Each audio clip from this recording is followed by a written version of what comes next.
السلام عليكم ورحمة الله وبركاته. إن الحمد لله نحمده ونستعينه ونستهديه ونستغفره ونعوذ بالله من شرور أنفسنا ومن سيئات أعمالنا. من يهده الله فلا مضل له ومن يضلله فلا هادي له.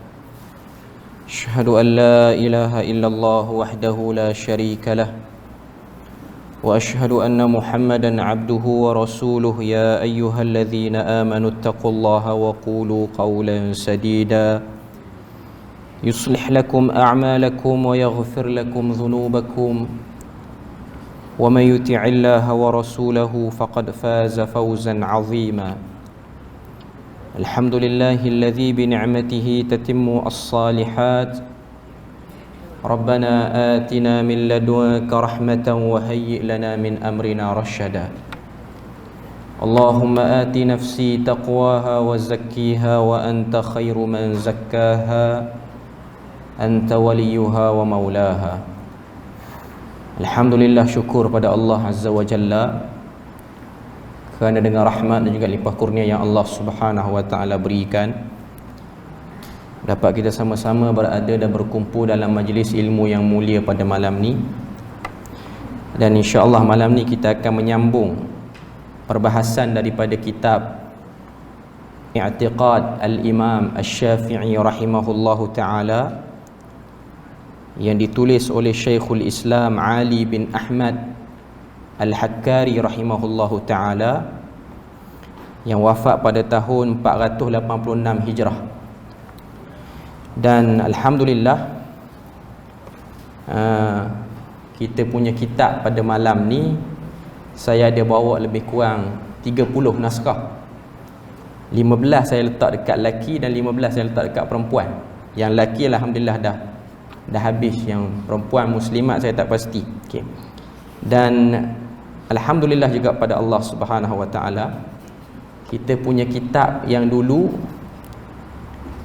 yang saya bawa yang minggu lepas, ada orang infak, jadi bayaran ataupun harga dia tak seperti mana harga asal lah. Dan yang kali kedua ni pun ada lagi orang yang infak, tapi yang infak tu orang yang tengok live, bukan orang sini lah. Dia maklum kat saya dan dia bagi sejumlah wang lah untuk turunkan harga kitab tu.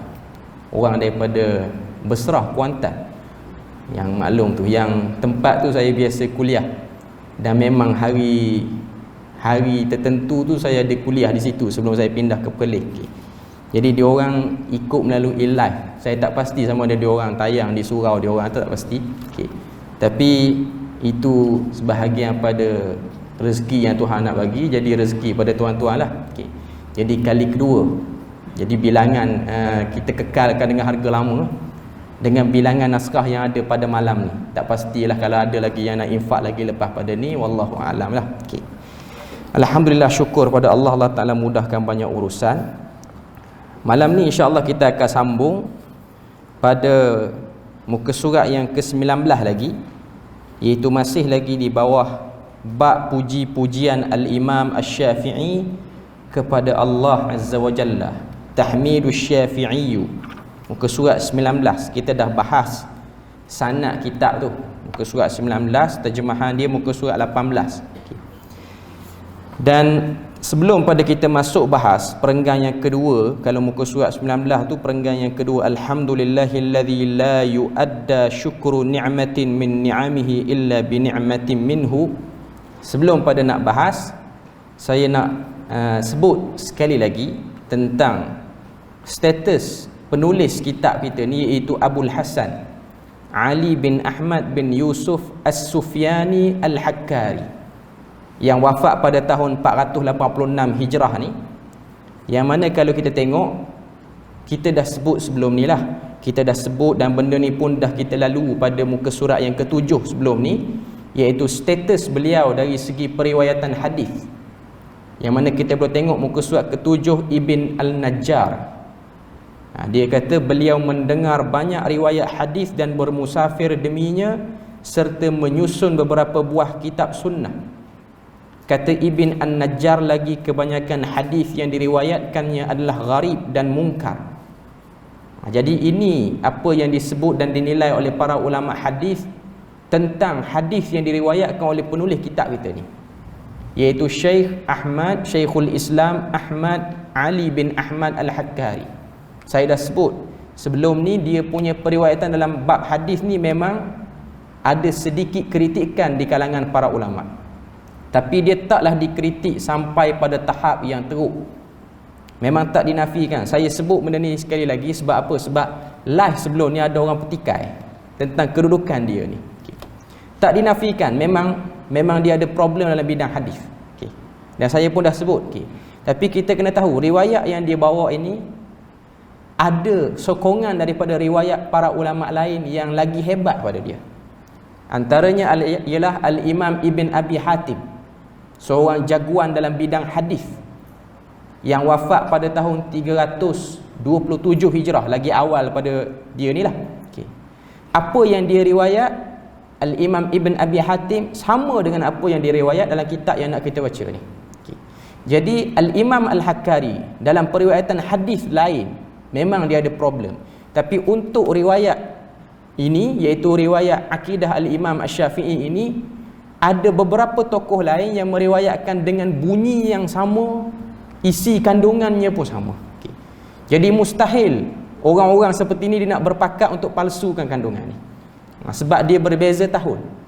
Imam Ibn Abi Hatim lagi awal, kemudian datang dia, dan sebelum-sebelum pada tu pun. Dan walaupun dia ada kritikan dalam bidang hadis, tapi dia ada kelebihan dalam bidang lain. Tapi dia berada pada tokoh kedudukan seorang ulama yang disebut sebagai saduq. Saduq ni maksud dia apa? Diterima riwayatnya jika riwayat dia tu disokong oleh ulama-ulama lain. Tapi kalau riwayat hadis dia tu menyendiri, dia seorang, maka ianya perlu dinilai. Dan benda ni kita tak perlu jadi terkejut lah, sebab ada orang dia macam terkejut. Mungkin kerana konten yang akan kita baca ni, isi kepada matan akidah Imam Syafi'i ni, dia akan ada, kita akan tengok berlawan arus dengan apa yang orang duk pegang. Yang tu yang menyebabkan sebahagian orang cuba nak cari kat mana kelemahan Al-Hakkari. Sebenarnya bukan begitu. Saya dah sebut sebelum ni dengan jelas dan panjang lebar bagaimana para ulama qiraat, ulama dalam bidang baca Quran, mereka pun ada problem dalam bidang hadis, tapi bacaan riwayat Quran mereka diterima sebab mereka ahli di bidang tu. Contoh qiraat kita ni, Hafs an Asim. Qiraat kita baca Quran hari ni riwayat daripada Imam Hafs. Imam Hafs ambil daripada Asim. Asim dalam bidang periwayatan hadis lemah, tapi dalam bidang Quran dia hebat. Kita tak kata riwayat Quran dia ni mengarut, yang kita baca Quran ni tak disandarkan pada Nabi, sebab riwayat dia disokong oleh beberapa orang tokoh yang lain. Jadi itu disiplin dan tempat dia lah, supaya benda ni orang jelas. Yang pastinya apa yang kita baca ini telah dinilai dan telah diteliti. Ada sokongan dalam nuskhah ataupun manuskrip catatan-catatan para ulama ataupun cendekiawan Islam yang lain. Itu saja yang nak sebut. Jadi kita masuk pada muka surat 19. Perenggan yang kedua bawah tu, muka surat 18 tu pun perenggan yang kedua lah, yang terjemahan tu. Alhamdulillahillazi la yuadda syukru ni'matin min ni'amihi illa bi ni'matin minhu tujibu ala muaddi madhi ni'amihi bi adaiha ni'matan hadithatan tujibu alaihi syukrahu biha. Maksud dia kita boleh tengok pada muka surat 18 tu. Apa kata Al-Imam Asy-Syafi'i dalam bab puji-pujian dia kepada Allah? Dia kata alhamdulillah, maksudnya segala pujian bagi Allah. Kita dah bahas sikit minggu lepas. Perkataan alhamdulillah ni besar, sebab ia merupakan satu kalimah tahmid yang kita pun selalu sebut dalam solat kita. Kita baca suratul Fatihah, ayat pertama suratul Fatihah, selepas daripada bismillahirrahmanirrahim ialah alhamdulillahi rabbil alamin. Perkataan ataupun ayat itu ianya mempunyai maksud yang besar. Sebab tu kalau kita tengok dalam kitab tafsir, perbahasan kalimah alhamdulillah tu sendiri pun dah besar. Saya dah sebut sebelum ni, alif lam pada perkataan alhamdu dalam muka surat 19 kita ni, alif lam di hadapan tu dipanggil sebagai al-istidrakiyah. Kalau orang belajar bahasa Arab lah, dia ada banyak jenis alif lam ta'rif, dan ini dalam kategori alif lam istidrak. Maksud dia apa? Pengkhususan puji itu kepada Tuhan yang akan menenggelamkan semua puji-pujian kepada pihak lain. Maknanya puji itu selayaknya bagi Allah Azza wa Jalla. Bila mana kita sebut alhamdulillah, pujian pada makhluk terbatal, ternafi secara sekaligus.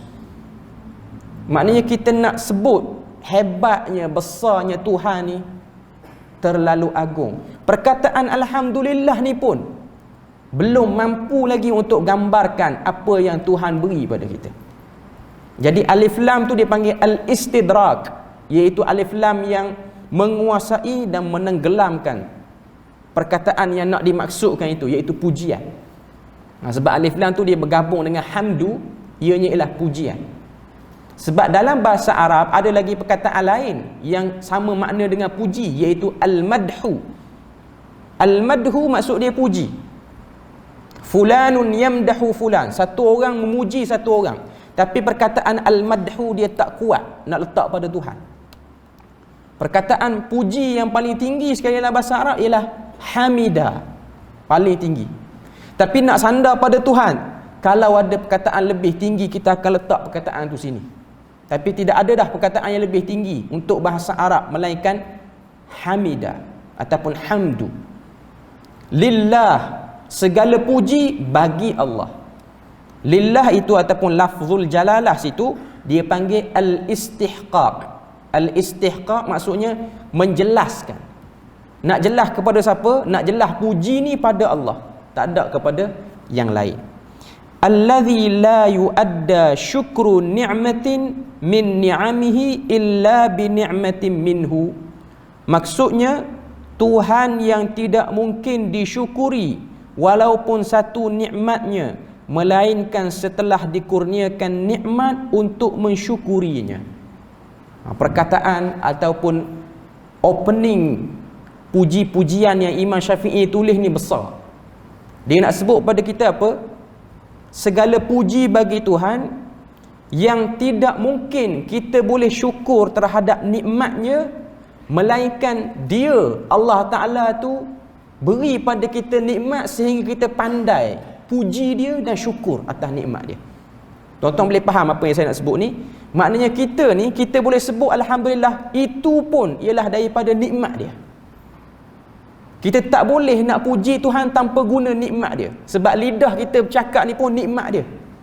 Lidah kita bercakap pun nikmat dia. Maknanya kita tak boleh guna benda lain untuk tunjukkan kehebatan Tuhan dalam keadaan kita tak guna fasiliti yang dia bagi.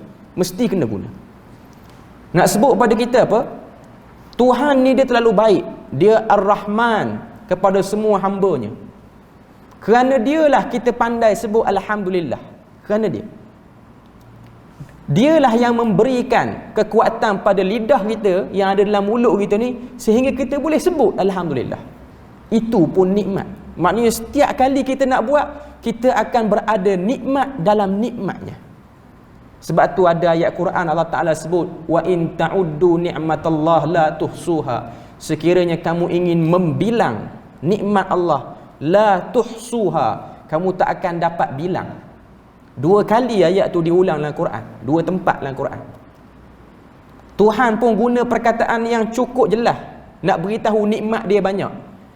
Wa in ta'uddu, sekiranya kamu ingin membilang nikmat Tuhan, la tuhsuha, kamu tak akan dapat bilang.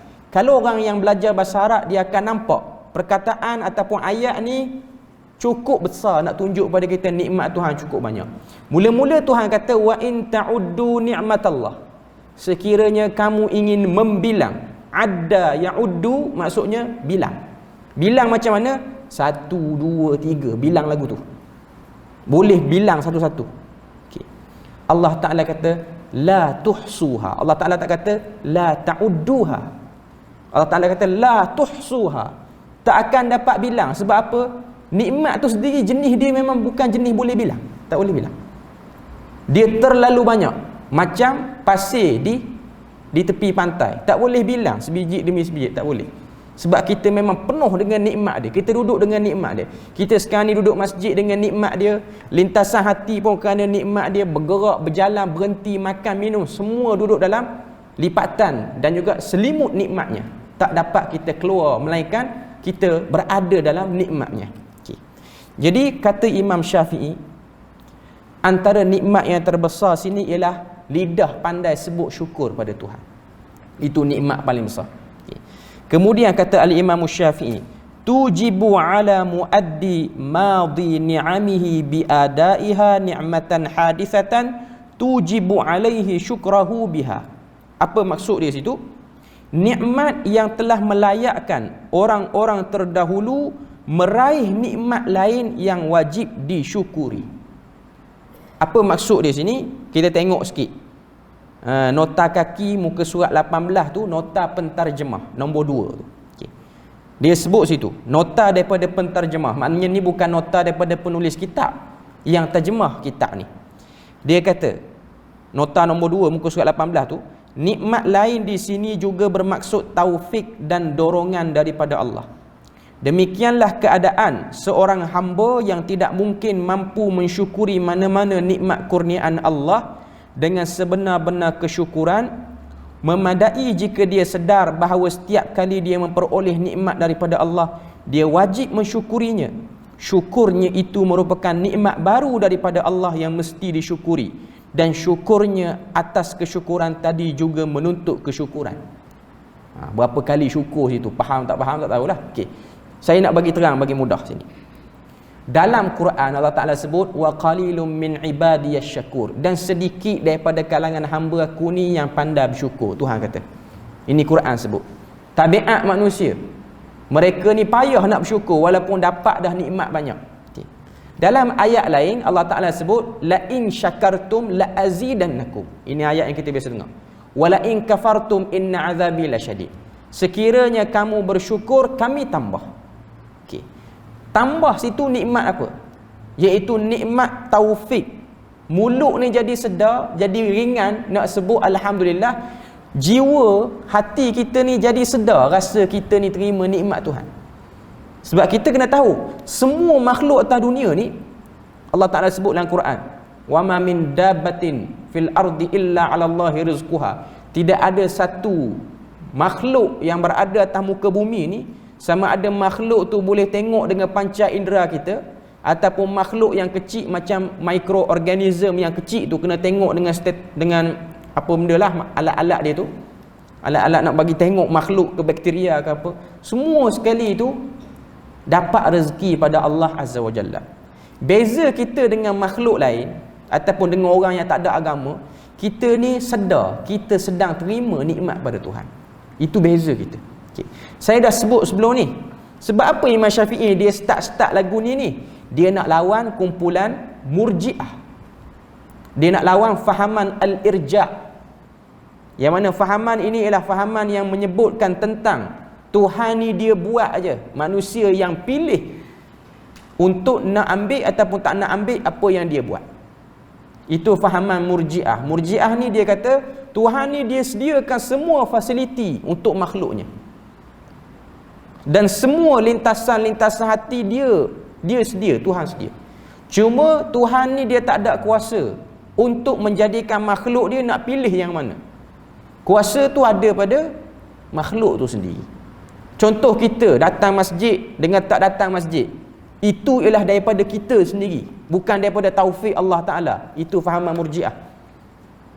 Yang selalu kita duk tengok orang duk sebut kan, Murji'ah moden ni, Murji'ah zaman moden ni, kita selalu tengok orang tak pakai tudung, tak tutup aurat, kita pun kata walaupun tak tutup aurat dia tu baik, dia tu ada iman. Kata-kata tu nampak macam okey, tapi tak okey sebenarnya. Sebab takrif bagi iman ni percaya dalam hati, lafaz di mulut, amal.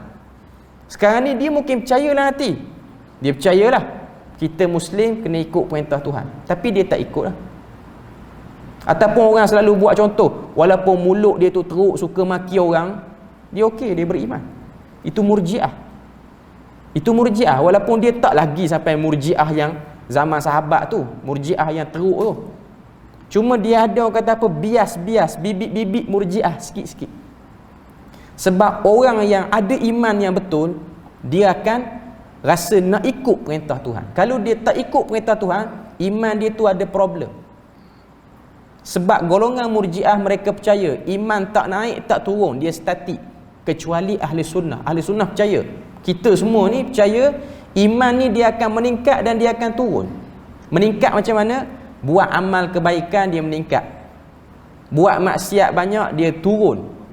Dia jadi nak buat maksiat pada Tuhan, dia jadi nak lawan perintah Tuhan tu sebab iman makin menurun. Sebab tu dalam hadis Nabi sebut la yu'minu ahadukum. Banyak hadis Nabi sebut lagu tu. Tidak beriman satu orang, bukanlah maksudnya penafian iman. Maksud dia ialah menafikan kesempurnaan iman. Nabi kata siapa-siapa yang tidak merahmati tetangganya, tak buat baik dengan jiran dia, tidak ada iman. Bukan maksud dia kafir, iman dia tu kurang. Peratusan yang sepatut kena ada 100%, mungkin ada 60, 80 je. Tak sempurna. Okay. Jadi ini dia panggil mas'alatul irja. Nafyun mas'alatul irja. Menafikan problem kumpulan Murji'ah. Imam Syafi'i tulis ni. Okay. Sebab Imam Syafi'i nak lawan kumpulan ni, nak beritahu kita ni bergerak ke arah kebaikan daripada taufik Allah Azza wa Jalla.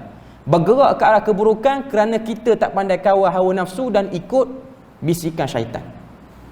Tapi semua benda yang baik ni Tuhan yang pilih kita. Sebab tu kita akan tengok kita dengan sebahagian orang yang orang Allah Ta'ala tak beri taufik. Sebahagian orang panca indera semua okey, anggota badan semua okey, tapi tak boleh mari majlis ilmu, tak dapat datang. Apa kurang dia sebab dia tak mari? Adakah dia tak ada kaki nak mari berjalan masjid? Dia ada kaki. Ataupun dia tak ada kenderaan nak mari masjid? Lagi banyak kenderaan dia pada kenderaan kita, tapi tak boleh mari. Apa sebab jadi macam tu? Nikmat taufik tak ada. Itu maksud dia. Tuhan tak jadikan dia boleh pergi. Macam ada orang dia kaya, banyak duit, dia boleh, dengan duit dia tu, kalau kita nak sebut secara melampau lah, dia boleh pergi buat umrah balik hari pun, tapi dia tak pergi. Sepanjang hayat dia tak pergi. Tak berminat dia nak pergi ke tanah suci, walaupun dia banyak duit. Dia boleh ambil package yang paling selesa dia nak pergi umrah, kalau tak nak crowded dengan orang, tapi tak terbuka hati dia. Ada orang yang sangat miskin tapi nak sangat pergi, jiwa berbeza. Itu juga termasuk daripada nikmat. Sebab tu kita jangan nampak nikmat ni dia hanya bersifat material. Antara nikmatnya ialah diringankan kaki ke arah kebaikan, diringankan semua anggota badan kita ni pandai nak berzikir, nak bersyukur pada Tuhan. Itu pun nikmat. Itu yang disebutkan oleh Imam Syafi'i pada perenggan kedua ni. Dia kata tujibu ala muaddi madhi ni'amihi. Yang mana nikmat yang dikurniakan itu akan menyebabkan seseorang itu akan lebih pandai bersyukur untuk masa akan datang. Nak sebut pada kita nikmat taufik ni luar biasa. Allah Ta'ala beri pada kita banyak nikmat, kita sedar diri. Sebab tu kalau kita baca surah dalam juzuk 30, dia ada satu surah nama Al-Adiyat. Surah tu kita selalu baca surah tu. Saya yakin orang kita ni hafal surah tu. Wal-adiyati dhabha falmuriyati qadha falmughirati subha fa'atharna bihi naq'a fawasatna bihi jam'a innal insana lirabbih lakanud. Saya nak sentuh 5 ataupun 6 ayat. Pertama, al-adiyat ni apa dia? Maksud dia, al-adiyat ni maksudnya ialah kuda perang yang berlari kencang. Tu maksud al-adiyat. Saya nak sebut tentang faham konsep nikmat ni. Allah Ta'ala sebut dalam surah Al-Adiyat, wal-adiyati dhabha. Sumpah Tuhan yang pertama, demi kuda perang yang telah berlari kencang sehingga dengar bunyi nafas dia. Dhabha, bunyi nafas dia tu kuat. Tuhan sebut sifat kuda perang ni, nafas dia tu dah kuat dengan sebab dia berlari kencang. Falmuriyati qadha, ayat kedua, dengan sebab lari laju tu tapak kakinya mengeluarkan percikan api. Falmuriyat maknanya dia lari laju, qadha sehingga keluarnya, orang kata apa, dia punya bunga api tu keluar dengan sebab lari laju. Tapak kaki dia tu, ladam kuda tu lari laju sampai boleh keluar percikan api. Laju lah, sakan lah kuda ni lari. falmuriyati qadha, falmughirati subha, dan dia menyerang musuh pada waktu subuh, awal pagi. Maknanya kuda ni jenis kuda yang pantang, disuruh berjuang, disuruh berlari, dia akan berlari tak kira waktu. Sebab dia ada binatang-binatang ni, dia jenis malas waktu tertentu, macam orang. Orang subuh ni lembab, binatang subuh pun lembab. Sebab tu orang yang pelihara binatang, dia tahulah waktu binatang cergah tak cergah. Tapi kuda perang ni betapa dia ni ada satu sikap bersiap siaga. 2 pagi pun dia boleh berlari kencang di medan perang, 3 pagi pun boleh, subuh pun boleh buat kerja. Waktu manusia, waktu makhluk semua diam subuh ni. Tapi kuda perang ni dahsyat. Falmughirati subha fa'atharna bihi naq'a, sehingga berhambur semua sekali debu-debu dengan sebab lajunya lari tu. Fawasatna bihi jam'a, dan berani masuk di tengah-tengah gelanggang. Berani kuda ni. Kemudian Allah Ta'ala sebut ayat yang ke-6, innal insana li rabbihi lakanud, sesungguhnya manusia ni dengan Tuhannya sangat-sangat tak mengenang budi. Apa maksud ayat ni ataupun surah ni? 5 ayat duk cerita sifat kuda. Nafas kuat, berlari sampai keluar percik api, bangun awal pagi, aktif tak kira waktu, berani masuk tengah-tengah gelanggang perang, maknanya berani gadai nyawa. Allah Ta'ala nak sebut apa? Wahai sekalian manusia, malulah kamu pada kuda tu. Kuda tu tak kena dosa pahala, tapi bila mana diminta untuk berbakti pada tuannya, dia sanggup berbakti pada tuannya. Sedangkan kamu manusia dapat nikmat lebih pada kuda dapat nikmat, tapi kamu lupa nikmat Tuhan. Itu maksud ayat tu. Itu kita panggil tadabbur ayat. Okay. Mana kita tengok Tuhan dia tarik perhatian kita, suruh tengok kuda, dia tak suruh tengok binatang pelik-pelik. Sebab kuda banyak dalam kalangan masyarakat Arab pada waktu tu. Kita pun banyak. Ambil pula contoh kuda perang. Kuda perang ni dia tidak akan ada istilah berpaling tadah pada tuannya. Macam anjing juga. Macam anjing yang dilatih, anjing yang pihak orang kata apa, askar guna ke polis guna, inilah anjing yang dilatih untuk patuh. Apa saja mesti kena dengar. Dan dia dilatih untuk kenal barang-barang tertentu. Dia tak pernah terlintas dalam kepala dia nak berpaling tadah, dia nak tolong penjenayah pula, tak ada. Itu anjing. Lebih hina daripada sekalian manusia dan sekalian makhluk. Bila mana kita nak tunjuk kehinaan, kita akan sebut anjing. Tapi anjing Tuhan berikan dia ada kebaktian yang tinggi. Kuda perang, apa nilai kuda? Adakah dia akan dibayar gaji dengan dia kerja bersungguh-sungguh dengan Tuhan dia? Dia dapat pangkat ke? Dia akan, kalau dia masuk dalam medan perang, dia boleh menang perang tu, dia akan dapat datuk ke, panglima ke? Tak ada. Tak ada apa yang dia dapat. Tapi dia boleh berbakti. Wahai manusia, malu pada binatang. Itu maksud dia. Saya nak sebut, nak beritahu pada kita sekarang ni, bagaimana nikmat Tuhan yang Tuhan beri pada kita ni cukup banyak. Tiba-tiba terlupa kita pada dia. Terlupa kita pada dia. Dan kita jadi baik, boleh ingat dia pun kerana dia. Bukan kita boleh ingat Tuhan ni, duduk masjid, mari masjid ni kita boleh ingat Tuhan ni, bukan kerana hati kita kuat. Yang kuat tu pun kerana dia juga, bukan kerana orang lain, bukan kerana pihak lain, bukan kerana kita buat latihan semayang, jadi dia kuat sendiri. Tak juga. Jadi itu yang Imam Syafi'i nak terang kepada golongan Murji'ah. Sedar dirilah kamu wahai Murji'ah. Sedar dirilah wahai kumpulan-kumpulan yang tak betul dalam bab iman ni. Turun naik iman itu kerana Tuhan. Kamu pandai petah bercakap pun kerana Tuhan. Kamu rajin buat ibadah, duduk atas jalan betul pun kerana Tuhan. Okay. Lepas pada tu, muka surat yang ke-21. Kita tengok apa yang disebutkan oleh Al-Imamuna Asy-Syafi'i rahimahullahu ta'ala. Wala yablughul wasifuna kunha 'azamatihi. Maksud dia, golongan yang menyifatkannya tidak mampu mencapai hakikat keagungannya. Okey. Itu maksud bagi wala yablughul wasifuna kunha 'azamatihi. Tidak akan mampu. La yablugh, tak mampu, tak sampai. Al-wasifun maksudnya orang-orang yang menyifatkan kepada Tuhan. Wasif mai pada perkataan al-wasfu, keluarlah daripada tu sifat. Okay. Dia punya masdar, kata terbitan dia. Okay. Tuhan, Imam Syafi'i nak beritahu pada kita sini apa? Nak sifatkan Tuhan ni, nak kata Tuhanlah Tuhan yang maha baik. Kita guna perkataan, kita pandai, kita belajar bahasa sampai tahap boleh buat macam-macam syair. Kita pandai dalam bahasa tu. Kata Imam Syafi'i, tak boleh lagi nak sifatkan secara tepat kebesaran Tuhan, tak boleh. Kita pandai belajar bahasa, kita belajar bahasa Melayu ke bahasa Arab ke sampai boleh bersyair. Carilah perkataan indah, perkataan yang indah yang mana-mana, kita pun nak sifatkan Tuhan. Tak boleh. Dia tak sampai 100% kepada kebesaran Tuhan tu, tak akan sampai. Allazi huwa kama wasafa nafsahu wa fawqa ma yasifu bihi khalquhu. Apa maksud dia sini? Sebagaimana dia sendiri menyifatkan dirinya dalam Al-Quran, bahkan melangkaui penyifatan para makhluknya terhadap dirinya. Okay. Bahagian ni kita kena beri perhatian, sebab bahagian ni kata para ulama, ianya disebut sebagai khatul ahmar, red line kepada ahlu sunnah wal jamaah dalam berinteraksi dengan sifat dan zat Tuhan. Okay. Yang ni antara benda paling penting Imam Syafi'i nak bagi poin pada kita. Allazi huwa kama wasafa nafsahu. Macam mana kita nak sifatkan Tuhan?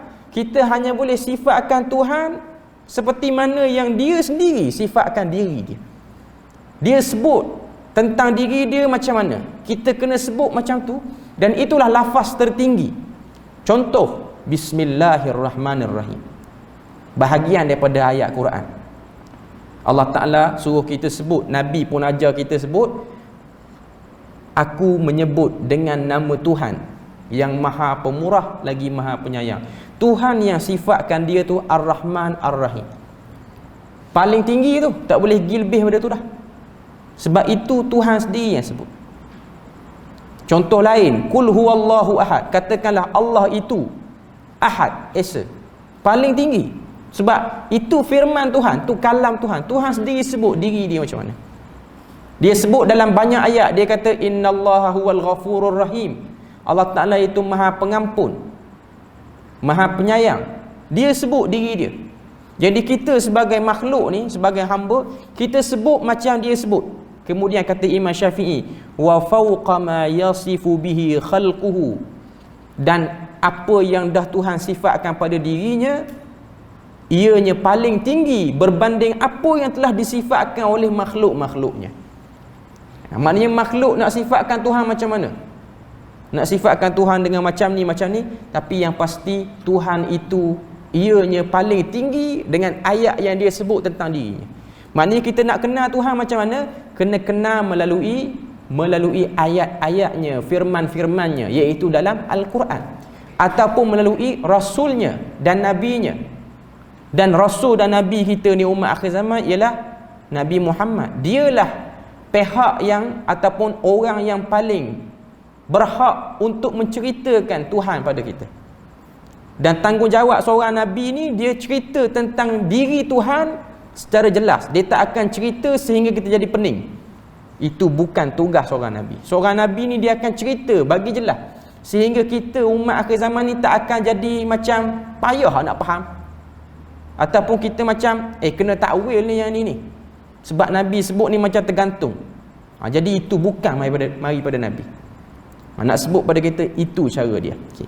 Jadi nak sebut sini, bila mana kita berinteraksi nak faham zat Tuhan ataupun sifat Tuhan, kat mana ataupun macam mana cara dia, kita kena berinteraksi dengan ayat-ayat yang cerita tentang diri Tuhan, yang mana ayat tu Tuhan beritahu, bukan orang lain beritahu. Sebab Tuhan tak lantik pihak yang kedua ataupun ketiga untuk menguruskan pengumuman tentang diri dia, melainkan dia dah beritahu dalam Quran. Okay. Berbeza dengan bab lain, benda lain, kita boleh sifatkan sesuatu dengan akal kita. Tapi kalau Tuhan kita tak boleh sifatkan dengan akal. Akal kita akan lemah bila mana nak cerita tentang zat Tuhan, nak cerita tentang sifat dia. Cuma kita boleh sebut macam apa yang dia sebut dalam Quran tentang diri dia. Dia sebut tentang zat dia. Zat ni saya nak terjemah macam mana? Zat ni lah apa-apa yang ada pada diri Tuhan. Dia sebut dia berada di mana ke, dia sebut dia buat Nabi Adam dengan apa ke, dia berinteraksi dengan syurga neraka macam mana, itu tentang diri dia. Lepas tu sifat dia, iaitu sifat dia pemurah, pemaaf, penerima taubat. Ini yang kita duk belajar dalam Al-Asmaul Husna. Benda lain atas dunia ni kita boleh berinteraksi dengan akal.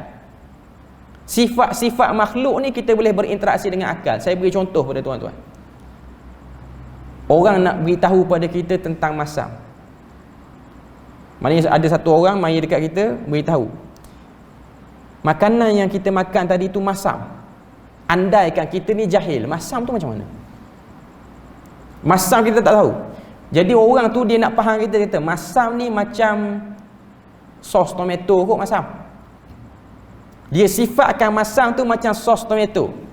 Maknanya dia cuba sandarkan masam tu macam rasa buah tomato. Boleh tak buat benda tu dengan makhluk? Boleh. Dengan makhluk tak ada masalah. Contoh orang nak beritahu berita madu tualang ni manis macam mana? Manis dia macam gula, tapi gula tertentu. Kita pun guna gula untuk sebut tentang manisnya madu tu. Boleh tak boleh? Akal kita boleh faham? Okey, akal kita boleh faham. Automatik akal kita boleh. Walaupun kita tak rasa madu tu, tak rasalah makanan yang masam tu, tak rasa. Kita boleh guna kaedah tu. Okey.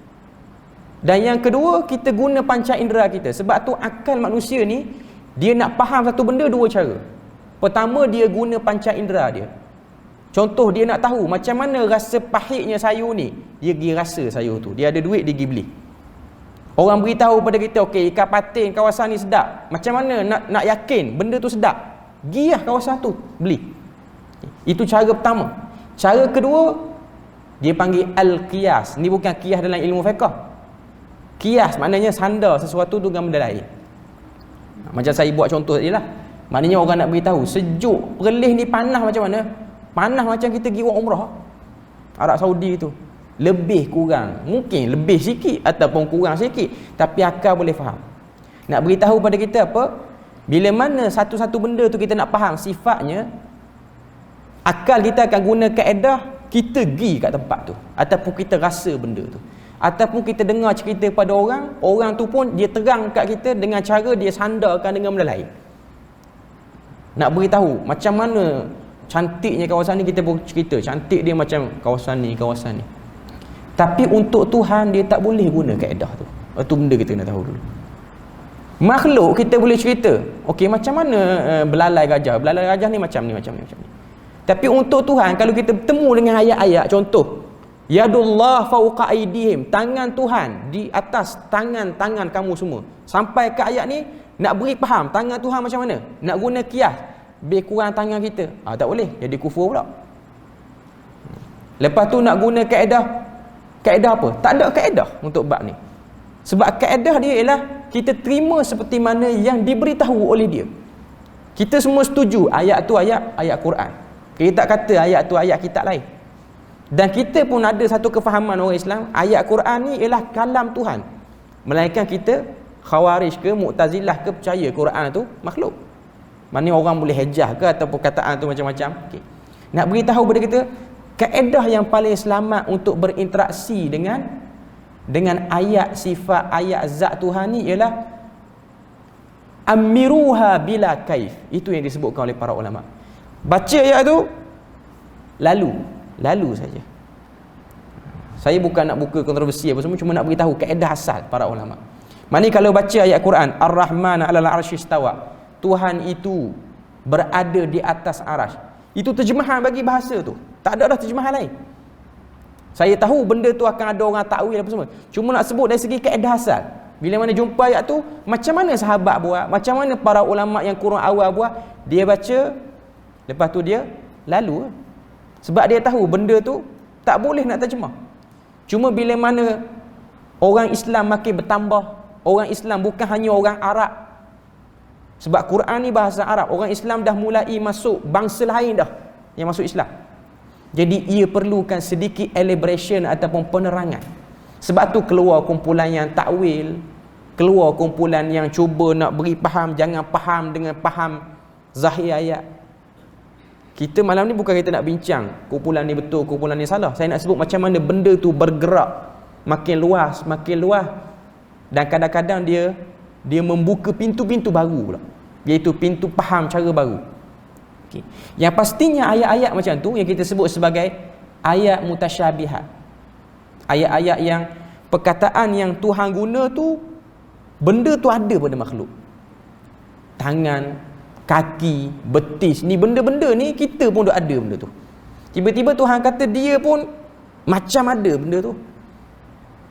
Jadi nak elak kita punya kepala ni boleh gambar benda-benda yang tak betul. Sampai ayat tu duduk. Duduk macam kita duduk atas kursi ke? Tak boleh. Tak boleh ada apa-apa pun dalam kepala kita waktu tu. Tak boleh faham apa-apa pun. Tak boleh lintah apa pun. Itulah yang paling selamat. Yang paling selamat lagu tu. Sebab kaedah yang disebutkan oleh para ulama gitu. Amiruha bila kaif. Para sahabat tak bahas sebab tu. Okay. Jadi Al-Imamuna Asy-Syafi'i rahimahullahu ta'ala dia sebut macam itulah kita nak menyifatkan tentang sifat Tuhan. Macam mana yang dia sifatkan, lagu itulah yang kita sifatkan. Tak lebih tak kurang. Lebih dia akan jadi tambah sifat Tuhan pula. Kurang kita jadi mengurangkan sifat Tuhan ataupun kita panggil ta'til. Okay. Ahmaduhu hamdan kama yanbaghi li karami wajhihi wa izzi jalalihi. Okay. Apa yang disebut sini? Ahmaduhu, aku memujinya dengan pujian yang layak dengan kemurahan dan kebesaran keagungannya. Inilah perkataan yang paling baik bila mana kita nak puji Tuhan. Aku memujimu dengan pujian yang bari, kama yang bari, yang paling layak, seperti mana likarami wajhihi wa izzi jalalihi, dengan kemuliaan, kemurahan dan kebesaran keagungannya. Jadi Imam Syafi'i dia nak tunjuk, ekspreskan dia punya pujian pada Allah Azza wa Jalla tu dengan dia guna perkataan tu. Ahmaduhu hamdan, aku puji kamu wahai Tuhan dengan pujian yang paling layak, dengan kemuliaan keagungan kamu. Likarami wajhihi, aku memujinya dengan pujian yang layak dengan kemurahan dan kebesaran keagungannya. Wa asta'inuhu isti'anata man la hawla wa la quwwata illa billah, dan aku memohon pertolongannya dengan pertolongan tolong seseorang yang tiada upaya, tiada daya upaya baginya melainkan dengan pertolongannya. Imam Asy-Syafi'i kata wa asta'inu isti'anata man la hawla wa la quwwata illa billah, dan aku mohon ataupun aku minta tolong kepadamu wahai Tuhan. Isti'anah maksudnya minta tolong. Macam mana minta tolongnya orang yang tidak ada apa-apa daya upaya kepadamu. Sebab apa? Sebab waktu ni sudah berlakunya fitnah. Kita kena tahu, ini ni pujian Imam Syafi'i ni dia satu bahagian daripada surat yang dia hantar kepada Abdul Rahman bin Mahdi. Kalau kita tengok pada muka surat sebelum ni, pada perenggan pertama dia sebut fi risalatihil misriyah, risalah yang dihantar ke Mesir, kepada risalah al-misriyah yang dihantar kepada Abdul Rahman bin Mahdi. Jadi dia nak puji Tuhan tu, dia tak melerek-lerek panjang. Dia puji dengan kalimah yang paling selamat. Kemudian dia kata, wa astahdihi bihudahu alladhi la yadhillu man an'ama bihi alaihi. Aku memohon petunjuk. Astahdih maksudnya aku memohon petunjuk dengan hidayahnya yang mana tidak sesekali akan sesat orang yang diberi nikmat petunjuk tersebut. Ini dia panggil kalimah doa dan juga isti'anah, tawassul Imam Syafi'i dengan Allah Azza wa Jalla. Minta pada Allah Azza wa Jalla supaya diberi hidayah. Puji Tuhan, beri hidayah. Kemudian dia kata situ, wa astaghfiruhu lima azlaftu wa akhartu istighfara man yuqirru bi'ubudiyyatihi wa ya'lamu annahu la yaghfiru dhanbahu wa la yunjihi minhu illahu. Maksud dia apa? Aku mohon ampun kepadanya, yakni kepada Allah, atas dosa yang terdahulu, lima azlaftu, yakni dosa yang terdahulu, wa akhartu ataupun dosa yang terkemudian, istighfara man yuqirru bi'ubudiyyatihi, dengan minta ampunnya orang yang mengiktiraf kehambaan yang ada pada diri.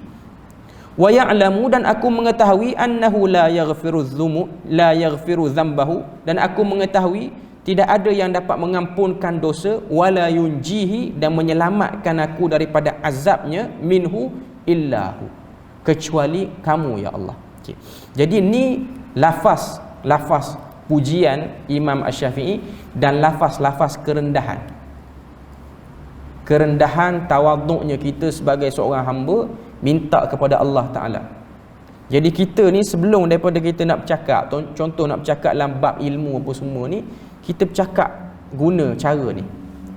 Sebab tu dalam hadis yang diriwayatkan oleh Al-Imam Muslim, dia ada satu bab dia panggil bab khutbatul hajah. Bab mula-mula nak bercakap ni apa kena sebut. Nabi ajar pada kita. Dia panggil khutbatul hajah. Khutbatul hajah ni alhamdulillah kita di Perlis ni dia masyhur khutbatul hajah. Tiap-tiap kali kita dengar khatib baca khutbah salat Jumaat, mula-mula tu innal hamdalillah nahmaduhu wa nasta'inuhu wa nastahdi. Itu dia panggil khutbatul hajah. Exactly datang pada hadis Nabi. Dan kita kena tahu khutbatul hajah ni telah mengislamkan, orang kata apa, satu orang sahabat. Dia ada satu orang sahabat ni, dia ni bomoh. Dia bomoh. Zaman Nabi belum hijrah ke Madinah lagi. Dia ada satu orang lelaki, ni saya cerita, saya tak terlupa sebab sebut on the spot macam ni, tak ingat dia punya nama orang sahabat tu. Okay. Tapi dia ni seorang bomoh. Mari daripada luar Mekah, mari nak buat umrah jahiliah, bukan umrah macam sekarang ni lah. Okay. Mula-mula dia masuk Mekah, orang duk bercerita. Dia kata di Mekah sekarang ni ada satu orang lelaki, sedih sangat lelaki ni. Orangnya muda, daripada keturunan yang baik, tapi dia ada satu penyakit, suka cela berhala. Hari-hari cela berhala. Siapa tu? Muhammad. Dia ni tok bomoh. Dalam hadis sebut, dia kata, dia mengaku depan Nabi, inni arqarrih, aku ni pandai berubat dengan guna angin. Bomoh santau kot lebih kurang okay. Pandai guna angin ni apa semua. Okay. Dia dengar orang cerita ada seorang budak muda, dia dalam hati dia kata, kalau aku jumpa kawan tu aku akan berubatlah dia. Dia jumpa Nabi. Saya nak ringkas cerita. Dia jumpa Nabi, dia pun beri tawaran pada Nabi. Dia kata, wahai pemuda, aku dengar kamu ni ada satu masalah, suka cela berhala. Dia dalam fahaman dia, Nabi tu sakit gila, suka cela berhala. Okay. Lepas tu dia kata, kalau kamu nak berubat, aku nak beri servis percuma berubat dengan aku. Okay. Nabi kata, halla tasma'u minni syai'an, boleh tak dengar pada aku sikit perkataan aku nak bercakap? Okay, dia kata, okey, silakan bercakap.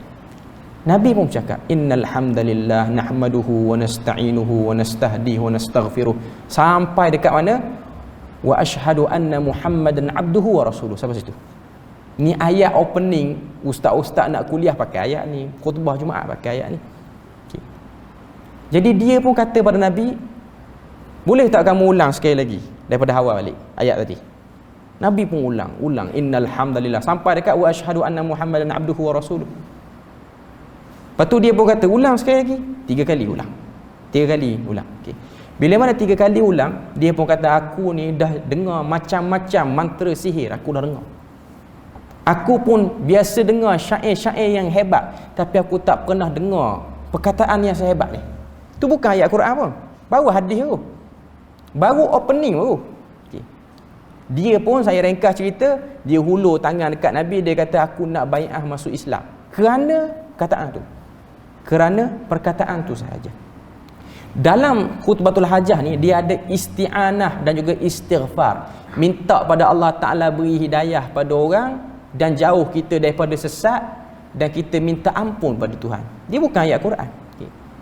Nanti minggu depan saya akan correction balik siapa yang Islam kat tu, sebab dia sebut on the spot ni, tapi dia riwayat terkenal. Nak beritahu pada kita, ini juga masuk dalam bab nikmat tu, nikmat taufik pada Allah Azza wa Jalla. Okay. Kita beri lalu azan dulu.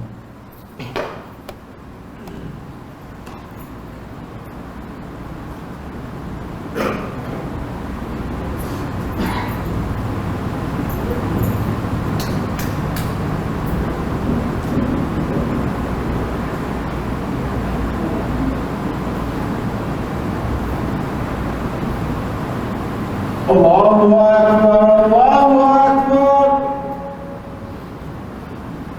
Allah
Okey, kita sambung sikit. Cerita tentang seorang lelaki yang masuk Islam kerana dengar khutbatul hajah. Nama dia tengah azan tadi baru duk teringat. Dhimat Al-Azdi nama dia. Boleh tengok dalam Sahih Muslim. Boleh tanda. Dhimat Al-Azdi ni siapa dia? Ar-Qarrih. Orang yang sakan bomoh orang ni. Sakan dia bomoh orang ni cukup pandai, dan dia pula orang kata apa, ketua kabilah Al-Azd, ketua kabilah, maknanya dah lah tok bomoh, lepas tu dia pula pembesar bagi kabilah tu. Okay. Dia masuk Islam kerana dengar khutbatul hajah, innal hamdalillah nahmaduhu wa nasta'inuhu wa nastaghfiruhu. Jadi Imam Syafi'i yang kita duk bahas ni dia guna kaedah macam khutbatul hajah juga nak start.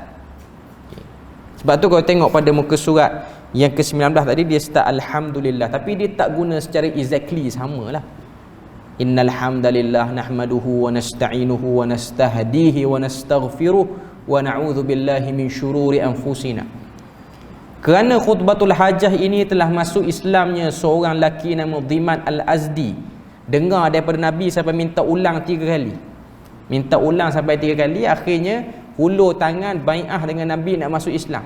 Dan sebahagian riwayat kata bukan dia seorang masuk Islam, dia telah ajak kaum dia Bani Azd masuk Islam dalam lebih kurang 30 atau 40 orang, hanya kerana khutbatul hajah.